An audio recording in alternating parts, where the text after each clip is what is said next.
Selamat sore pencinta buku. Kali ini kita ketemu lagi dalam channel kami yang lain tentang mendaras buku ya. Kita mereview buku macam-macam, buku sejarah, buku sastra, buku politik, kesenian, dan macam-macam deh. Hanya satu yang saya tidak mau, mereview buku tabungan saya. Karena itu kisah kesedihan.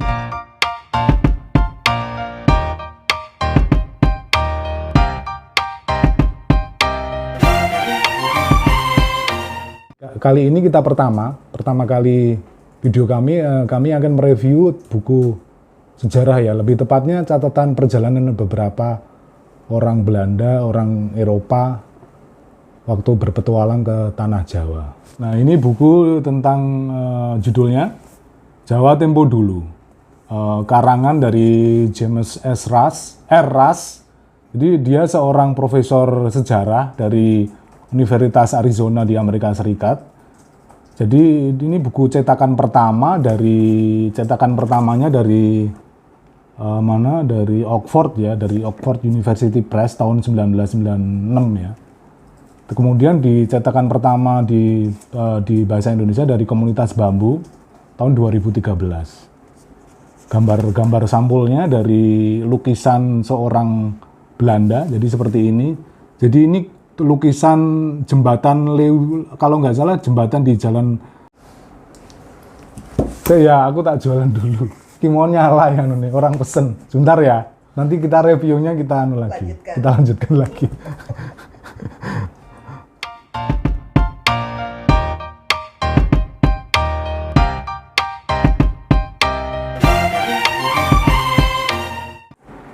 Maaf atas interupsinya tadi ya. Soalnya tadi GoFood saya nyala. Ya namanya juga tukang rujak ya. Namanya rezeki nggak boleh ditolak. Oke, kita kembali ke buku ini. Tadi kita kembali ke sampul ya. Sampulnya sepertinya menggambarkan waktu dia pelukis Belanda itu melukis waktu di jembatan Lewi Liang ya. Itu antara sekitar Bogor sampai Jasinga. Terus dari buku ini dia menceritakan tentang beberapa kisah perjalanan, jadi semacam antologi kumpulan perjalanan dari sekitar 35 orang dari Eropa, terutama Belanda dan Inggris, dan beberapa dari Amerika, dari Kanada yang menulis catatan perjalanan ini. Ada sekitar 35 catatan perjalanan. Itu termasuk Raffles, termasuk Wallis, dan beberapa V.S. Naipaul yang setelah seorang juga traveler yang terkenal ya, tapi di awal-awal Orde Baru. Ini profesi orang-orang Belanda, orang-orang Inggris, orang-orang Eropa dari Eropa waktu kesini itu macam-macam. Ada tentara, ada seorang traveler khusus ya, semacam kalau zaman sekarang kayak penulis khusus bidang turisme gitu ya di sana. Ada juga bahkan ada yang mata-mata. Dia speak up terbuka bahwa dia itu mata-mata gitu loh. Jadi waktu awal perpindahan kekuasaan dari Belanda ke Indonesia, awal kemerdekaan Indonesia. Ada juga yang berprofesi sebagai dosen. Dia menjabat dosen waktu UGM dibuka pertama kali. Jadi dia mengajar di UGM di Jogja. Di waktu awal-awal dia cerita catatan perjalanannya dari Batavia sampai menuju ke Jogja diiri dengan berbagai serangan dari para revolusioner saat itu. Jadi catatan perjalanan ini dimulai dari tahun 1330. Ada biarawan Odoric namanya, dia dari Itali, dari Ordo Francisco kali, kalau nggak salah ya. Dia menulis catatan singkat, sepertinya dia memasuki ibu kota Majapahit saat itu. Jadi dia menulis ibu kota Majapahit saat itu udah lumayan teratur dengan kota yang lumayan besar, tapi kebanyakan dari kayu. Lalu catatan perjalanan terakhir adalah catatan perjalanan seorang jurnalis namanya Richard Critfield. Jadi tahun antara 1985 dari awal-awal keemasan waktu pemerintahan Orde Baru. Buku ini berisi sekitar 400 halaman. 400 halaman, beberapa juga catatan yang rinci, ada beberapa juga cuma catatan selintas saja. Tapi semua kisah perjalanan ini adalah dari kacamata imperialis Barat. Jadi kacamata mereka adalah kacamata imperialis. Jawa saat itu dianggap sebagai suatu daerah koloni yang menurut mereka berhasil diperintah dengan bagus oleh pemerintah Hindia Belanda.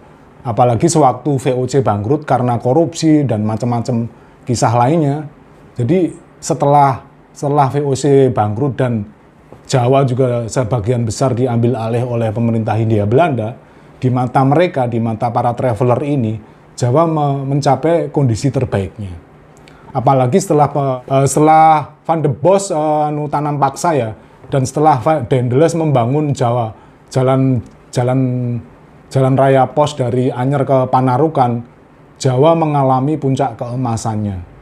Lalu yang menjadi pertanyaan besar adalah, karena apa mereka orang Eropa dengan segala macam risiko besar, dari kematian, penyakit, hingga situasi yang tidak jelas gitu, mereka mau pergi dari Eropa ke Jawa, ke tanah Jawa. Jadi mereka itu sebagian besar itu mati karena penyakit tropis yang mematikan, belum juga perjalanan yang lama, dari perjalanan menempuh lewat kapal itu sekitar 3 bulan, mendarat di Batavia yang saat itu mungkin sanitasinya tidak begitu baik, dengan saluran air dan banjir yang sama seperti sekarang. Rute mereka juga nyaris selalu sama. Mereka mendarat di Batavia, terus mereka menginap di hotel yang sama. Biasanya mereka menginap di Hotel Des Indes yang sekarang, yang pada awal Orde Baru itu dinamakan Hotel Duta Merlin, yang terus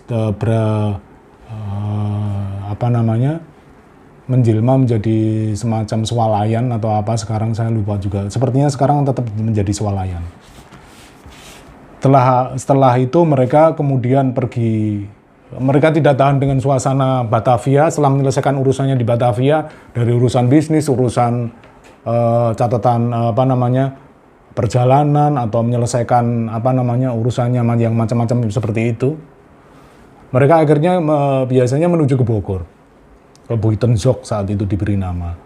Dari jarak dari Batavia ke Bogor yang sekitar 60 kilo dapat ditempuh mereka sekitar antara 4 sampai 5 jam dengan menggunakan kereta kuda. Mereka menyenangi Bogor karena Bogor pertama itu sejuk, banyak sawah, mengingatkan mereka dengan iklim di Eropa sana, dan juga saat itu juga tidak begitu banyak komunitas penduduk yang tinggal di sekitar Bogor saat itu. Lalu biasanya setelah mereka antara 5 hari sampai 7 hari tinggal di Bogor, mereka memutuskan misalnya pergi ke Bandung. Bandung saat itu juga sudah menjadi kota yang lumayan modern. Juga dibangun oleh Bandung itu sebenarnya juga adalah kota yang dibangun oleh Belanda. Mereka dari Bogor ke Bandung, mereka lewat sama jalur sekarang juga, lewat Puncak. Ya, dan mungkin saat itu Puncak nggak semacet sekarang ya, tapi jalannya sangat parah. Jadi mereka pindah dari naik kereta juga ke Bandung, melewati Cipanas juga. Waktu di sekitar tanjakan Megamendung yang sangat legendaris itu, dari dulu juga udah ada tanjakannya yang sangat tajam dan berbahaya. Kereta kuda mereka ditarik oleh 4 ekor kerbau. Karena saking menanjak, mereka ditarik 4 ekor kerbau menempuh tanjakan itu. Lalu di beberapa pos di masing-masing di jalan raya antar kota itu, saat itu ada beberapa pos. Setiap 5 atau 6 kilo selalu ada pos untuk kudanya beristirahat terus ganti. Jadi perjalanan di antara kota-kota di Jawa saat itu menurut mereka juga sangat mahal. Setelah itu mereka menyusuri dari Bandung, rata-rata juga akhirnya menyusuri Pantura, Cirebon. Akhirnya mereka kemudian ke kedua pusat kebudayaan Jawa. Jadi ke Kesultanan Yogyakarta dan Kesultanan Surakarta. Sama seperti sekarang kalau orang bertamasya ya. Jadi tidak banyak berbeda gitu loh. Untuk detailnya tentang isi buku ini mungkin saya akan bacakan beberapa catatan perjalanan yang mungkin penting dan bisa dilihat dari sisi kronologisnya ya. Jadi dari abad awal, antara abad 18-19 waktu perpindahan kekuasaan atau setelah perpindahan kekuasaan dari Belanda ke Indonesia, lalu pemerintahan Soekarno, lalu pemerintahan Soeharto. Jadi dia berakhir di tahun 85 dari 1330 sampai ke 1985. Ini saya bacakan pembukanya dulu dari catatan biarawan Odorik. Saya pergi ke sebuah pulau lain bernama Jawa yang memiliki garis keliling pantai sepanjang 3000 mil dan Raja Jawa memiliki 7 raja lain di bawah kekuasaan utamanya. Pulau ini dianggap sebagai salah satu pulau terbesar di dunia dan sepenuhnya dihuni berlimpahan cengkih, kemukus, dan buah pala, serta segala macam rempah lain, juga banyak jenis makanan lain dalam jumlah besar, kecuali anggur. Raja Jawa memiliki sebuah istana besar dan mewah paling menakjubkan yang pernah saya lihat, dengan tangga lebar dan megah ke arah ruangan di bagian atas. Semua anak tangga secara bergantian terbuat dari emas dan perak. Seluruh dinding bagian dalam dilapisi oleh lapisan emas tempa, di mana gambar-gambar kesatria diukirkan pada lapisan emas tersebut. Setiap kesatria berhiaskan sebuah mahkota emas kecil yang dihias dengan beragam batu mulia.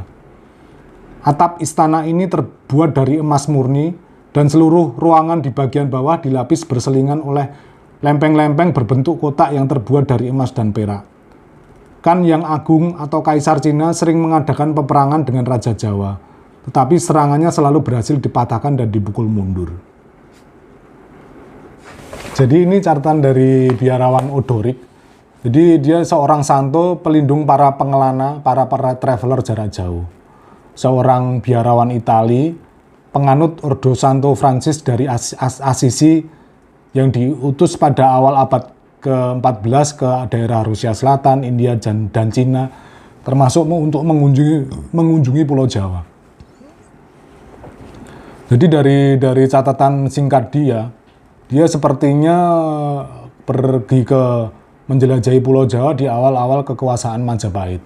Dari cerita dia waktu Raja Kaisar Kan Mongol itu menyerbu ke Pulau Jawa waktu awal-awal kekuasaan Majapahit, di mana dia dipecundangi oleh Raden Wijaya.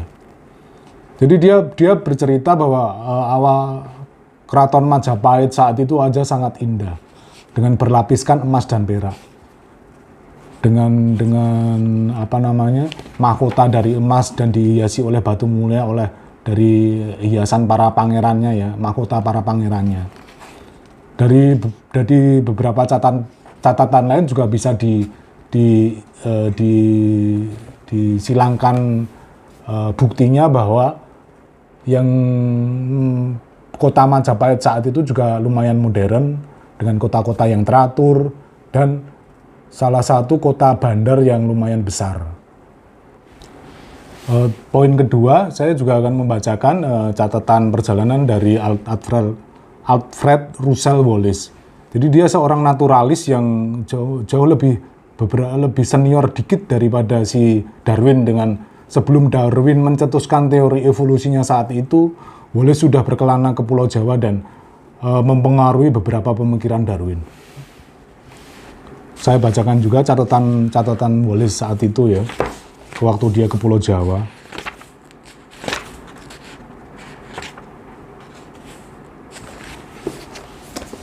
Lereng bagian bawah pegunungan di Jawa memiliki iklim yang baik dan tanah yang subur.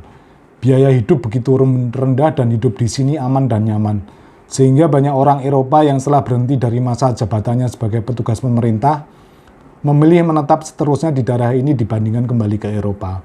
Mereka tinggal menyebar di seluruh bagian pulau yang lebih mudah diakses dan berperan besar dalam mendorong perkembangan kemajuan penduduk pribumi serta menjaga kelangsungan perdamaian dan kemakmuran di seluruh negeri ini. Oke. Poin ketiga, saya akan membacakan beberapa catatan Harold Foster ya di tahun 1952, waktu dia menjadi dosen di UGM. UGM saat itu baru berapa tahun berdiri dan lokasi kampusnya masih menggunakan lokasi di Keraton ya, yang dipinjamkan oleh Sultan Hamengkubuwono ke-9. Dia saat itu harus mengajar di UGM dan dia tinggal istilahnya diindekoskan oleh pihak kampus di Hotel Garuda di Jalan Malioboro, Jogja.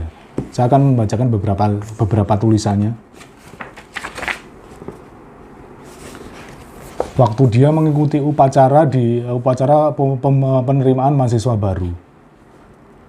Ketika saya mengamati wajah para mahasiswa, di mana penyebut yang umum adalah rambut lurus hitam legam, mata hitam yang besar dan jernih, hidung pesek dan lebar serta senyum lebar yang mempesona.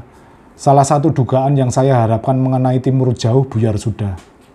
Setidaknya di tempat ini wajah-wajah oriental tidak tampak misterius dan dingin.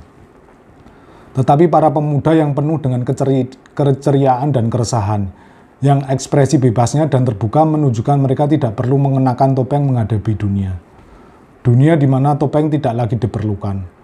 Warna kulit mereka bervariasi mulai dari coklat tua, terkadang dengan sedikit rona kebiruan seperti warna buah plum, hingga warna sawo matang yang menawan. Warna kulit yang sangat diidam-idamkan oleh kalangan sosialita kita yang berkulit pucat, sehingga mereka melakukan perjalanan panjang dan mahal ke daerah Riviera Spanyol. Namun seperti normalnya manusia yang tidak pernah puas, mereka justru mengagumi dan berusaha mendapatkan rona pucat kulit daerah utara kita.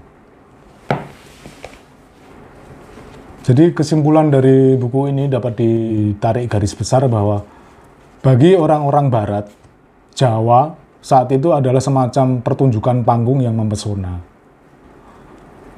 Bagi para pengelana dari Barat, Jawa selama berada di bawah kekuasaan kolonial Belanda selalu menjadi milik bersama orang Eropa. Namun dengan merdekanya bangsa Indonesia pada tahun 45 dan kemerdekaan yang berhasil diraih setelah 4 tahun berperang dan melakukan berbagai perundingan, maka Jawa di mata mereka tidak lagi sama. Jawa yang indah dan moe dan penuh dengan eksotik timur jauh bagi mereka sudah lenyap dan ambyar. Karena Jawa yang bergabung dengan Indonesia modern, dengan kemerdekaan Indonesia menjadi berubah menjadi Jawa yang tidak mereka kenal gitu loh. Yang bagi mereka tidak paham sepenuhnya Jawa yang mereka kenal seperti dulu. Dari moyang-moyang mereka, dari literatur imperialisme mereka gitu saat itu.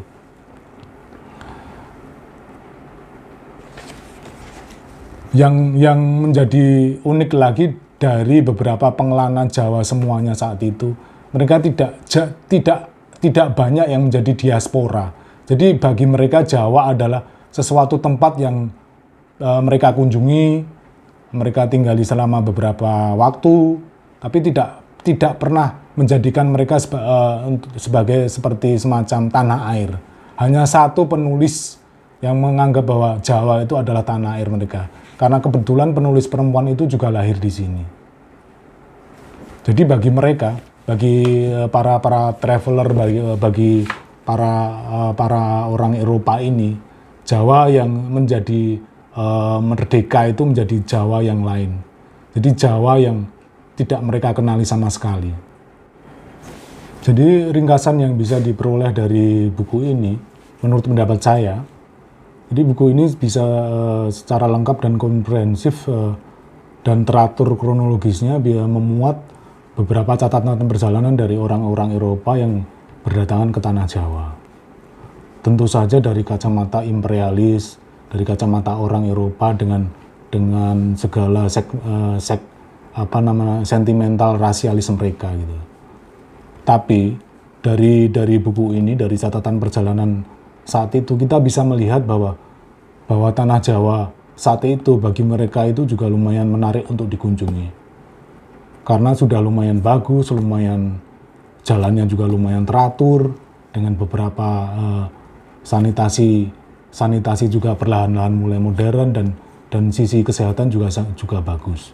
Tapi dari sisi kacamata para imperialis, dari sisi kacamata orang Eropa, dari sisi orang sebagai penjajah, tapi dari kesengsaraan, dari penderitaan dan kemiskinan yang dialami oleh sebagian besar penduduk Jawa saat itu tidak terekspos dari buku ini. Beberapa malah dalam catatan ini mencatat catatan kecil bagaimana hubungan mereka dengan penguasa pribumi saat itu juga yang sama-sama rakusnya dan sama-sama feodal saat itu gitu. Tapi untuk sekedar catatan bahwa situasi Jawa saat itu menggambarkan situasi Jawa saat itu, buku ini lumayan lengkap walaupun dengan catatan besar. Saya pikir kalau Anda ingin mengetahui secara garis besar Jawa saat itu dari kacamata, dari literatur orang-orang Eropa, orang-orang Barat yang waktu berkunjung ke sini, buku ini patut Anda miliki. Tidak banyak buku yang memuat catatan perjalanan orang Eropa dari para penjelajah, dari para pejalan, para traveler yang lumayan komprehensif seperti buku ini. Oke, terima kasih. Semoga review saya ini berkenan buat Anda dan selamat sore.